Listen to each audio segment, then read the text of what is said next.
Hello everyone. आज का session हमारा बहुत ही स्पेशल है। आज हम लोग एक बड़ा ही शानदार सा ट्रिक समझने वाले हैं। कौन सा ट्रिक? कि 15 मिनट्स में, अराउंड 15 मिनट्स में कैसे चैप्टर को कंप्लीट किया जाए। कितना मिनट बोला मैंने? 15 मिनट, मैक्सिमम 20 मिनट। लेकिन ये घर पे जाके कितने मिनट में रिवाइज करना है? 5 मिनट में रिवाइज करना है घर पे जाके। ठीक है, आज हम लोग ये एक्सरसाइज कार्बन कंपाउंड के लिए करेंगे। धीरे धीरे हम लोग बाकी चैप्टर्स का भी देखेंगे। ठीक है, तो घर में 5 मिनट में कैसे रिव्यू लिखे। कुछ लोग इसको रिव्यू बोल सकते हैं, कुछ लोग इसको समरी भी बोल सकते हैं। ठीक है, हम लोग 5 मिनट में अल्टीमेटली घर पे जाके समरी लिख रहे होंगे। 2 बार, 3 बार, 4 बार लिखेंगे। उसके बाद ये पक्का से याद होने वाला है। ठीक है, कमेंट बॉक्स पे आके जरूर बताएंगे याद हुआ कि नहीं। लेकिन एटलीस्ट अपने आप को 4-5 बार मौका देंगे कि कैसे लिखना है। आज सीखेंगे किस तरह से मैक्सिमम इंफॉर्मेशन इंक्लूड करेंगे। Minimum number of pages. Minimum number of pages का क्या फंडामेंटल है कि अगर पेजेस कम रहेंगे तो हम लोगों को कम स्पेस यूज होगा और कम टाइम में हम लोग ज्यादा से ज्यादा चीजें लिख पाएंगे। ठीक है, दूसरी चीज क्या फॉलो करना है? Number system. तो अभी हम लोग देखेंगे यहां पे एनसीईआरटी कोई नंबर नहीं देता। इस टॉपिक पे दिख रहा है कोई भी नंबर है? नहीं है। यहां से नंबर स्टार्ट हुआ है। तो जनरली हर चैप्टर में ऐसा ही होता है। तो हम लोग इसको देंगे 0 नंबर इंट्रोडक्शन। 0 नंबर इंट्रोडक्शन को देंगे हम लोग हमेशा। उसमें भी पॉइंट इंक्लूड करने की कोशिश करेंगे, क्या क्या पॉइंट इसने समझाया है। फिर हमारा पॉइंट नंबर 1 है, उसमें हम लोग देखेंगे कि एनसीईआरटी ने सब पॉइंट्स नहीं बना रखा है। तो हम लोग कोशिश करेंगे सब पॉइंट बनाएंगे, उसको पढ़ने का। हम लोग बना चुके हैं आप लोगों के लिए। ठीक है, इसको मैं point number, this is not 4, point number 1, जिसको मैं रेनबो पॉइंट बोल दूंगा। क्यों? क्योंकि इसमें मैंने 7 सब डिविजन कर रखा है आप लोगों के लिए। कितने सब डिविजन? 7। फिर पॉइंट नंबर 2 आएगा जिसमें 4 सब डिविजन होगा। Clear? This would be our pattern. फटाफट चलते हैं अपने रिव्यू की ओर। एक ब्लैंक पेज निकाल लेना है और सबको एकदम सेम तरीके से ही अटेम्प्ट करके दिखाना है। ठीक है, ठीक है, let's start. This is our blank page, है ना। उसके ऊपर जरूर लिख लेना है चैप्टर का नेम। चैप्टर का नाम आपको पता है कौन सा है? Carbon and its compound. मैं यहां लिख लेता हूं कार्बन एंड इट्स कंपाउंड्स। ठीक है, now comes our first point, point number 1। ठीक है, मेरे पास भी एक अपना बना हुआ है रेफरेंस पॉइंट ताकि कुछ मिस नहीं हो जाए। तो पॉइंट नंबर 1 हम लोग नहीं देंगे, हम लोग देंगे पॉइंट नंबर 0, इंट्रोडक्शन को। इंट्रोडक्शन में हमें क्या सिखाया गया? हमें सिखाया गया, ठीक है, इसको हम लोग 2 पॉइंट्स में डिवाइड करेंगे। सिर्फ एक टेस्ट, कैसे कोई कार्बन कंपाउंड को हम लोग जांच करेंगे, या फिर दुनिया में कोई कार्बन कोई भी सब्सटेंस हम लोग को मिला या कंपाउंड मिला या कुछ भी मिला तो हम लोग कैसे पकड़ेंगे कि वो कार्बन कंपाउंड से। तो एनसीईआरटी ने बड़ा साधारण सा बात बोला, कोई भी कार्बन कंपाउंड को जलाते हैं, कोई भी कार्बन कंपाउंड को जलाते हैं तो CO2 मिलता है, और CO2 को हम लोग लाइम वाटर से टेस्ट कर सकते हैं। लाइम वाटर को मिल्की कर देता है। तो हम लोग समझ जाएंगे ये कार्बन कंपाउंड रहा होगा। तो जलाना है और जो गैस निकलेगा उसको लाइम वाटर में पास करा देना है। मिल्की हो गया तो समझ जाएंगे कार्बन कंपाउंड है। Second, abundance.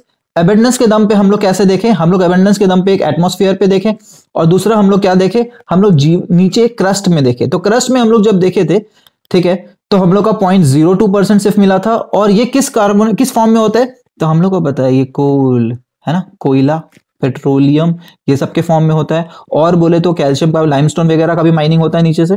CO3 hydrogen carbonates के फॉर्म में भी मिलता है, कार्बोनेट्स के फॉर्म में भी मिलता है। एटमॉस्फेयर में कोई पूछे तो कितना मिलता है? 0.03। और मेजोरिटी वो किस फॉर्म में होगा?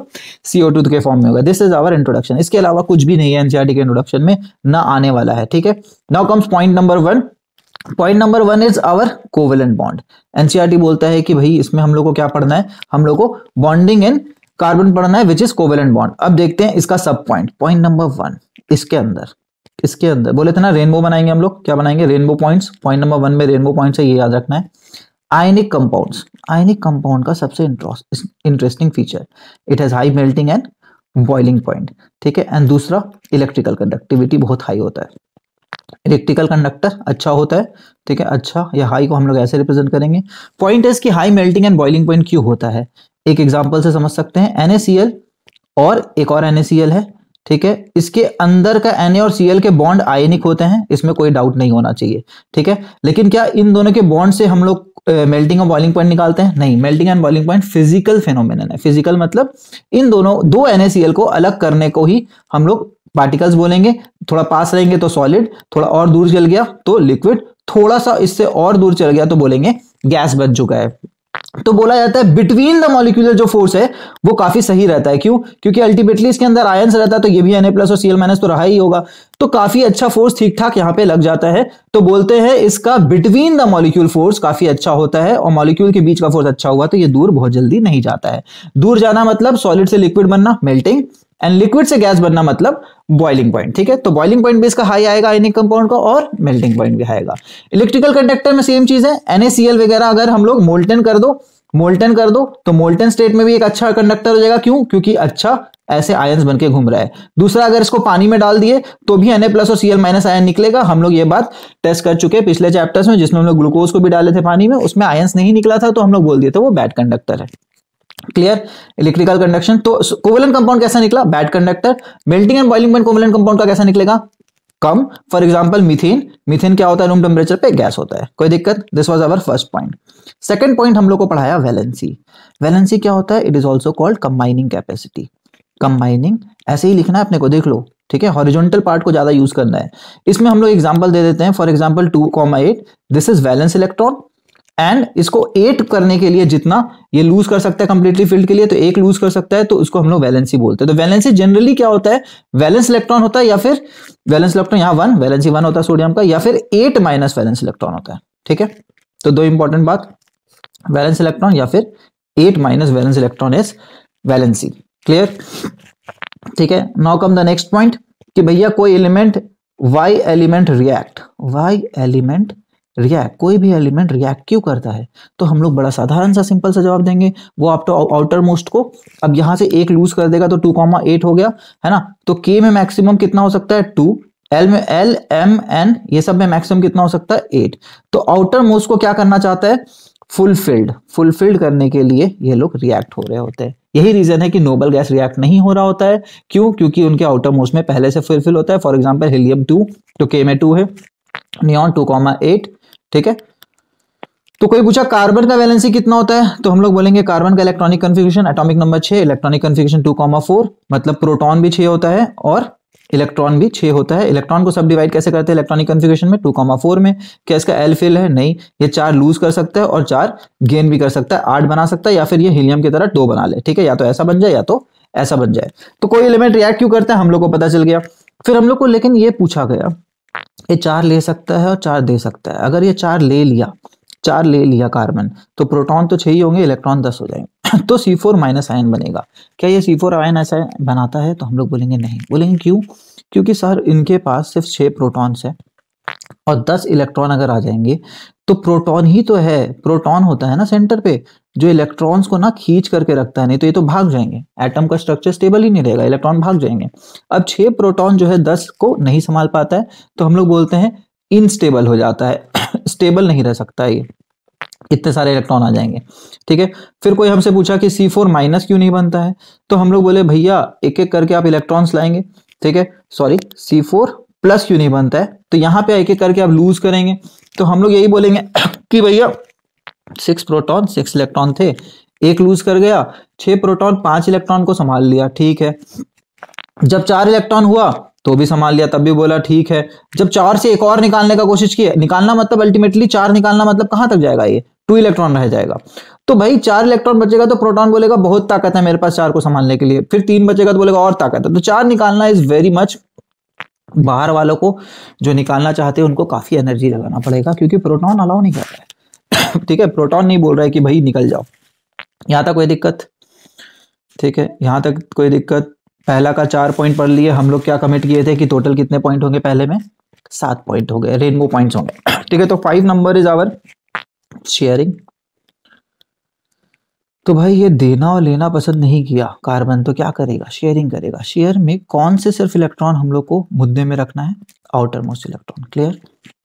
इसका कुछ एग्जांपल समझना है। क्या कार्बन के अलावा और भी एलिमेंट्स करते हैं? हाँ जी करते हैं, ठीक है। तो कौन से कंपाउंड है फेमस जो हम लोग पढ़ लेंगे एक बार? H2O2 डबल बॉन्ड होता है, N2 ये वाले लोग पढ़ लेंगे। इलेक्ट्रॉन डॉट स्ट्रक्चर कोई बनाने बोला तो बना दो H का आउटर मोस्ट इलेक्ट्रॉन दिखा देना, ऐसे दिखा देना। H 2 करने का कोशिश कर रहा है, ये रहा और ये रहा लुईस डॉट स्ट्रक्चर, ठीक है। कोई बोला डॉट स्ट्रक्चर बना के दिखाओ, तो हम लोग ऐसे बना देंगे, ठीक है। ये H सिंगल बॉन्ड H होता है।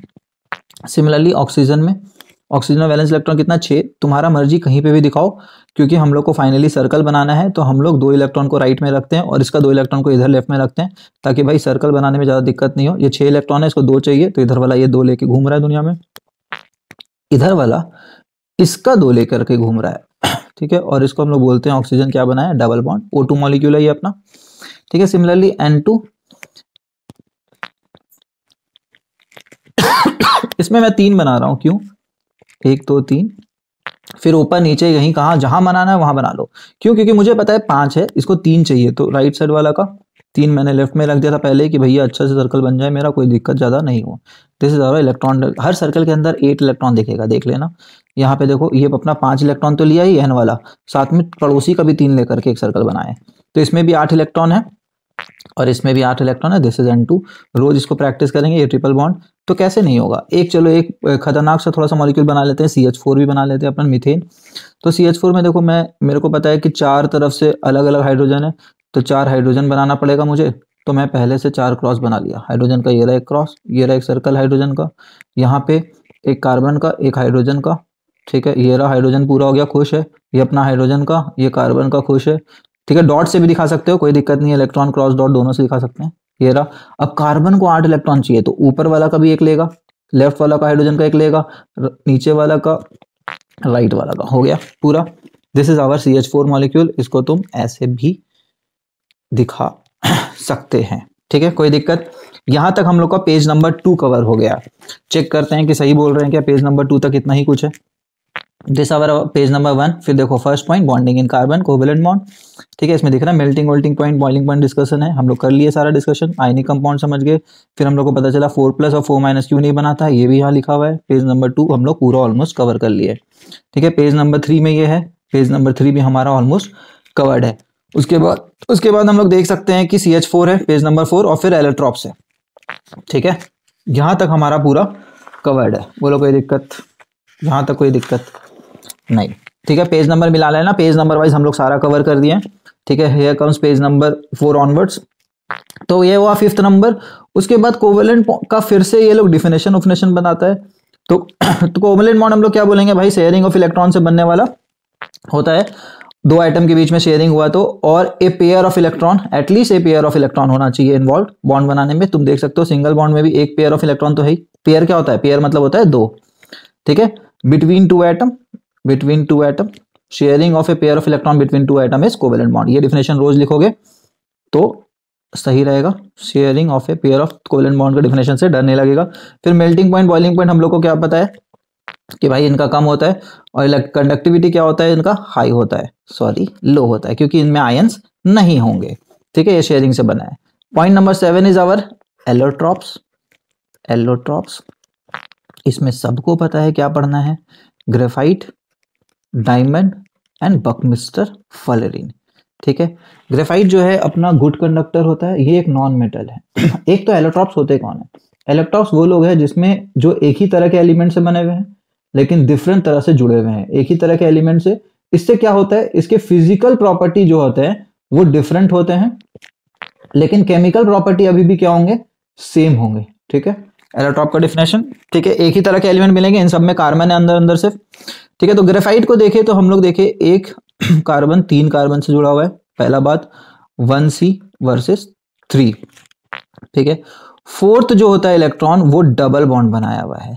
अब डबल बॉन्ड जो होता है वो घूमने वाला होता है इसमें, है ना, जैसे बेंजीन में होता है। अभी हम लोग बेंजीन को भी देखेंगे। ये डबल बॉन्ड जो है ना, जैसे ही कोई इलेक्ट्रिसिटी का पोटेंशियल डिफरेंस लगाओ, बैटरी वोटरी टारो लगाने की कोशिश करो, ये 4th वाला इलेक्ट्रॉन जो है ना, 4th इलेक्ट्रॉन जो है वो घूमने लगता है, जिसके कारण कंडक्टिविटी आता है। दूसरा हम लोग को पता है कि ग्रेफाइट जो है हेक्सागोनल रिंग्स होता है, ठीक है, ऐसा वाला, है ना। और इस रिंग और इस रिंग के बीच में कोई अच्छा बॉन्ड नहीं होता कि कोवेलेंट आयनिक बॉन्ड है, लेकिन एक डॉटेड स्ट्रक्चर एनसीईआरटी में हम लोग को देखने को मिलेगा। ये डॉटेड बॉन्ड्स कौन सा होता है? वीक बॉन्ड्स होते हैं। इसको तुम नाम मत देना, not going to come in boards. इसको वीक बॉन्ड्स बस बोलेंगे, जिसके कारण ग्रेफाइट स्लिपरी हो जाता है, ठीक है। तो हम लोग 2 प्रॉपर्टी कौन सा लिखे ग्रेफाइट का, स्लिपरी वाला लिखे और गुड कंडक्टर ऑफ इलेक्ट्रिसिटी लिखे, और एक कार्बन 3 कार्बन से जुड़ा है, इसके अलावा कुछ भी नहीं पूछेगा। डायमंड का एक कार्बन 4 कार्बन से अपना जुड़ा होता है चुपचाप से, और ये बड़ा हार्ड होता है। जनरली नॉन मेटल हार्ड नहीं होता है, बट ये नॉन मेटल ऐसा है जो हार्ड होता है। नॉन मेटल चमकते भी नहीं है, ये जो चमकदार होता है। बकमुस्टर फुलरिन के बारे में हम लोग को ज्यादा कुछ नहीं पढ़ना है, बस इसको बोलना है जियोडेसिक जो डोम होता था उसके शेप में के कारण ये नाम आया है, ठीक है। कोई दिक्कत पूछने के इसमें ज्यादा कुछ है ही नहीं। हो गया rainbow points cover. Rainbow points cover 1 का मतलब अब हमारा टॉपिक नंबर 2 है। टॉपिक नंबर 2 अपना क्या है? Versatile nature of carbon. क्या लिखा? वर्सटाइल। वर्सटाइल नेचर में सब पॉइंट्स में जाने के पहले वो कार्बन का दो प्रॉपर्टी बताएगा। क्या? टेट्रावैलेंसी। टेट्रावैलेंसी मतलब क्या होता है? वैलेंसी 4। एक कार्बन कम से कम 4 एटम से जुड़ सकता है। सिंगल बॉन्ड से जुड़ा तो, डबल बॉन्ड से जुड़ा तो भाई एक डबल बॉन्ड बनाया है तो फिर भी 2 स्कोप अभी और है। तो एक तो 4 वैलेंसी, क्या 4 वैलेंसी दुनिया में और किसी का नहीं होता है? होता है। किसका होता है? सिलिकॉन का होता है। ठीक है। फिर दूसरा प्रॉपर्टी आ गया इसको बचाने, बोला यार तुम यूनिक थोड़ी हो, तुम्हारे जैसा सिलिकॉन भी है और भी लोग है 4 वैलेंसी वाले लोग। ठीक है। लेकिन बोला मेरे जैसा कैटिनेशन क्यों वही नहीं करता है? तो कैटिनेशन करना मतलब कि सर हम स्ट्रेट चेन भी बना लेते हैं, हम स्ट्रेट भी बना लेते हैं, हम ब्रांचेस भी बहुत अच्छे अच्छे बना लेते हैं, हम रिंग्स भी बना लेते हैं, हम सब कुछ बना लेते हैं। ठीक है। तो कोई पूछा कि सिलिकॉन क्यों नहीं करता है? तो इसने बोला कि मैं बहुत छोटा हूं, आप ये बताइए एक थ्रेड है आपके पास, उसमें छोटा मोती ज्यादा लग पाएगा कि बड़ा बड़ा भारी वाला मोती होगा? तो भारी वाला मोती आप लगाओगे तो ये टूटेगा ना। तो 5-6 से ज्यादा का, 6-7 से ज्यादा का सिलिकॉन चेन नहीं बना पाता है। बट मैं तो अपना बहुत सारा बना लेता हूं, इधर उधर ब्रांच भी बनाता है, रिंग भी बनाता हूं। ठीक है। तो इसी दम पे एनसीईआरटी ने अगला टॉपिक हम लोग को क्या दिया? सैचुरेटेड एसएच, वर्सेटाइल नेचर के अंदर पढ़ रहे हैं। पॉइंट नंबर 2 के अंदर 4 पॉइंट पढ़ेंगे। कितना पॉइंट? 4 इंपॉर्टेंट पॉइंट्स पढ़ेंगे। ठीक है। तो सैचुरेटेड और अनसैचुरेटेड। ठीक है। अनसैचुरेटेड, तो इन्होंने बोला कि भाई आप सिंगल बॉन्ड भी बना सकते हो, 2 कार्बन के बीच में सिंगल बॉन्ड भी मिलता है। एक तो कार्बन से जुड़ने से फायदा क्या है कि भैया इसके पास फिर से अपना भी 4 हाथ है। एक तो यूज कर लिया, 3 इधर फैल लेगा। ठीक है। फिर एक और कार्बन से लगोगे, फिर उसका 4 हाथ होगा, तो एक तो यूज हुआ, 3 फैल सकता है। तो फैल रहा है ना, एंड तो होने से रहा। ठीक है। लेकिन हाइड्रोजन लगने से एंड हो जाता है। जैसे CH4 में हम लोग देखिए, हाइड्रोजन लगा तो भाई खत्म हो गया, हाइड्रोजन का और हाथ ही नहीं है, एक हाथ था वो यूज कर लिया। या फिर एक वैलेंसी बोलो, हाथ सिस्टम हम लोग क्लास 9 में पढ़े थे, उसी को वैलेंसी बोलते हैं। तो कार्बन सिंगल बॉन्ड भी बना सकता है। तो हम लोग को समझ में आया, अच्छा सिंगल बॉन्ड वाले अल्कीन होते हैं। तो हम लोग उसका जनरल फॉर्मूला भी पढ़ लिया, CnH2n+2, याद है। फिर यहीं पे मौका लगा तो इन लोग अल्केन का ना सारा कुछ बता दिया। क्या बता दिया अल्केन का? कि भैया एक टेबल बना के पूरा होमोलोगस सीरीज बता दिया कि मीथेन CH4 मीथेन होता है।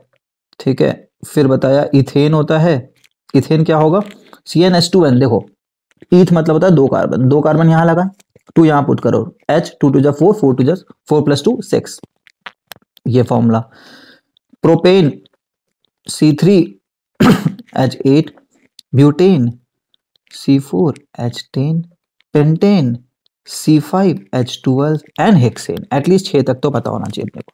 ठीक है। तो इसको सैचुरेटेड बोलते हैं। अगर कार्बन कार्बन के बीच में सिंगल बॉन्ड है सारे में कंपाउंड्स में देख रहे हो, तो इसको सैचुरेटेड बोलेंगे। तो अनसैचुरेटेड का क्लासिफिकेशन क्या है? तो इसमें 3 एरो निकलेगा, एक अल्केन, दूसरा अल्कीन। अल्कीन का फॉर्मूला क्या बोलेंगे? CnH2n। फॉर एग्जाम्पल मान लो 2 कार्बन वाला, एक कार्बन वाला डबल बॉन्ड तो हो ही नहीं सकता ना, हम लोग बोले कार्बन कार्बन के बीच में डबल बॉन्ड होना चाहिए। तो एक कार्बन वाला जनरली इसमें हम लोग पढ़ते नहीं है, डायरेक्ट 2 से पढ़ते हैं, C2H4 C3H6, दिख रहा है? ठीक है। सिमिलरली इसमें बताया अल्काइंस। अल्काइंस क्या होते हैं? CnH2n-2। देखो ये जनरल फॉर्मूला एनसीईआरटी में दिया नहीं है, बट ये जनरल फॉर्मूला के बिना ना बहुत दिक्कत होता है। तो फॉर एग्जांपल सबसे सिंपल देखो, ट्रिपल बॉन्ड बना दिए, इसका कितना वैलेंसी बचा? एक ही तो बचा। इसका कितना बचा? एक ही बचा। तो कितना हुआ? C2H2। तो फॉर्मूला देख लो, क्या फिट बैठ रहा है? Cn से 2 n में 2 डालो, 2 2 4 -2, हाँ सही है फॉर्मूला। वैसे प्रोपाइन ब्यूटाइन जितना है आगे तुम लिख सकते हो। बोलो यहां तक कोई दिक्कत? ठीक है। 2 का हम लोग 1 पे पहुंच गए, 2 पे 3 और पॉइंट है अपने पास। ठीक है। ये सारा को हम लोग अभी देखो, मेरे को डिस्क्रिप्शन लिखना पड़ा, अगर डिस्क्रिप्शन नहीं लिखते तो हम लोग एक पॉइंट में सारा को हटा सकते थे। एक पॉइंट बोले तो मतलब कम जगह पे एक पेज में सबको हटा सकते थे। ठीक है। तो पहले सैचुरेटेड अनसैचुरेटेड बताया, फिर क्या बताएगा? वही जो कार्बन करता है, चेन, ब्रांच, रिंग। अब देखो चेन में क्या बताया? पूरा अल्केन का होमोलोगस सीरीज बता दिया, जो ऊपर पढ़े ना 6, वो चेन में बताया था एक्चुअली। फिर क्या बताया? ब्रांच।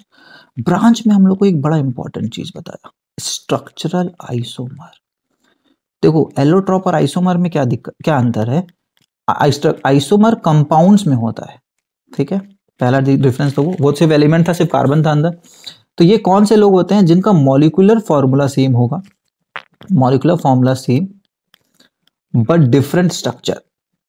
ठीक है। बट डिफरेंट स्ट्रक्चर, और डिफरेंट स्ट्रक्चर के कारण इसका फिजिकल प्रॉपर्टी भी अलग होता है। फिजिकल प्रॉपर्टी इसमें भी अलग होता है, एलोट्रॉप्स में भी फिजिकल प्रॉपर्टी डिफरेंस होते थे, लेकिन केमिकल प्रॉपर्टी लगभग सेम होता था। तो इसके साथ भी वही है, फिजिकल प्रॉपर्टी डिफरेंस सा दिखता है, केमिकल प्रॉपर्टी मोर और लेस सेम सा दिखता है एलोट्रॉप में भी, लेकिन अंतर क्या है, वो एलिमेंट के अंदर पढ़ते थे, एक ही एलिमेंट का डिफरेंट डिफरेंट तरह का जुड़ करके, यहाँ कंपाउंड है जो डिफरेंट तरह से जुड़ के। फॉर एग्जाम्पल सबसे आसान वाला एग्जाम्पल जो एनसीईआरटी दिया हुआ है, 2 एग्जाम्पल अपन पढ़ेंगे, इससे बाहर चांसेस है कि नहीं आएगा बोर्ड्स में, ठीक है। हेक्सेन भी पढ़ लेना मन किया तो सर्च करके, बट ये दोनों का देख लेते हैं। अब देखो शॉर्टकट बनाएंगे, फॉर्मूला क्या है।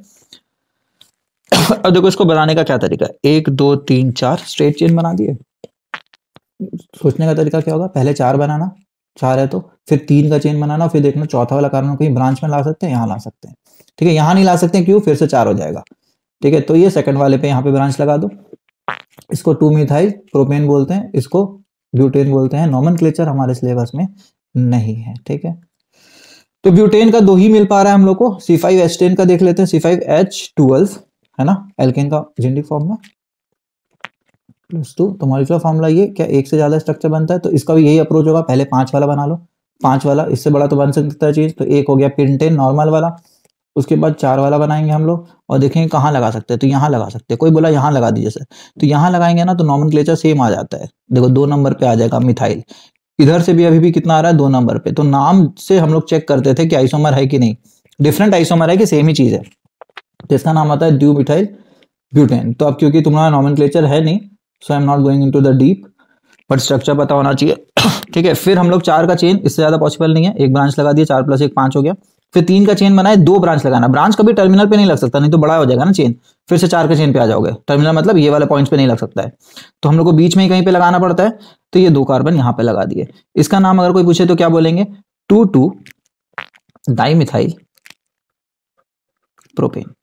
ऑल्दो नॉमेनक्लेचर नहीं है, फिर भी बता दे रहे हैं फॉर द इन्फॉर्मेशन, ठीक है। तो पेंटेन का कितने आइसोमर्स आए, 3। ब्यूटेन का कितने आए हमारे पास, सिर्फ 2 आए। क्लियर, चेन ब्रांचेस समझ में आ गया।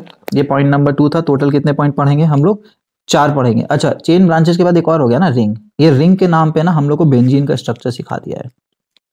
क्या है, C6H6 बोला क्या होता है, देखो कार्बन होता है इसमें, वर्टेक्स में एक हेक्सागोन बना लेना, और वर्टेक्स में ना कार्बन रख देना, 1 2 3 4 5 6, ठीक है।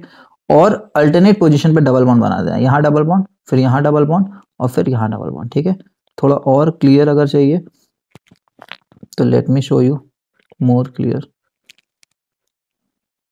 ऐसा वाला डायग्राम अल्टरनेट पोजीशन पे, ये रहा। और देखो कार्बन का 3 वैलेंसी पूरा हो गया, 3 डंडी दिख रहा है, एक वैलेंसी जरूर H से पूरा होगा। अब 6 कार्बन है, ये रहा कार्बन, 6 कार्बन है तो 6H रहा होगा, तो इसका फॉर्मूला क्या होता है, C6H6। इन है, इन का क्या होता था, CnH2n।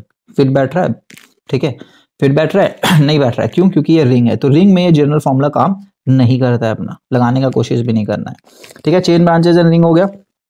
फिर पूछा कार्बन बाकी लोग से, will you be my friend, will you be my friend, मतलब क्या कि सिर्फ कार्बन और हाइड्रोजन का ही कंपाउंड हम दुनिया में बनाएंगे। कार्बन और हाइड्रोजन के कंपाउंड को बोलते हैं हाइड्रोकार्बन, ठीक है।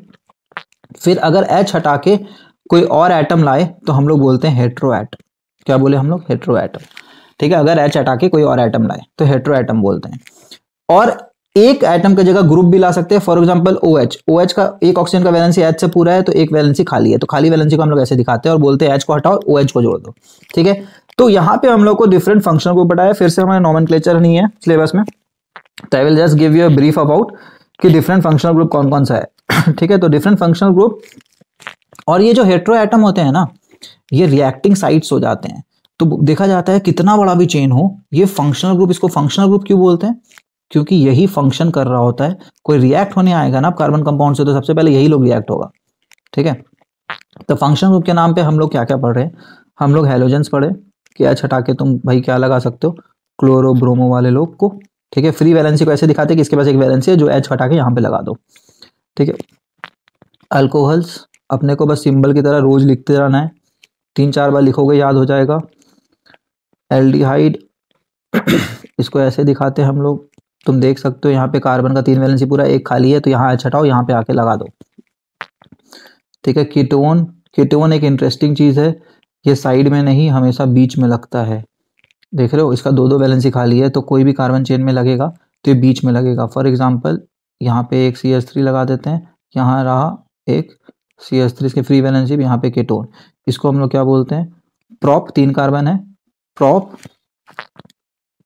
कीटोन का, प्रोप 1 ओन या फिर प्रोपोन, ठीक है, ये बोल सकते हैं, ठीक है। एक सेकंड, इसमें सारा सिंगल बॉन्ड है तो इसको हम लोग थोड़ा इलोबरेट कर लेते हैं। प्रोपीन होता और ये रहा सफिक्स, ठीक है। इसको ज्यादा समझने की कोशिश नहीं करना है क्योंकि नॉमेनक्लेचर सिलेबस में नहीं है और हम लोग को पढ़ाया नहीं गया है। बस हम लोग को ये पता होना चाहिए। ये पूछ सकता है स्ट्रक्चर दिखा के कि which of the following is ketone, अगर पूछ लिया तो क्या करोगे, या फिर कीटोन का बताओ स्ट्रक्चर बना के दिखाओ, सब्जेक्टिव एग्जाम में पूछ लिया।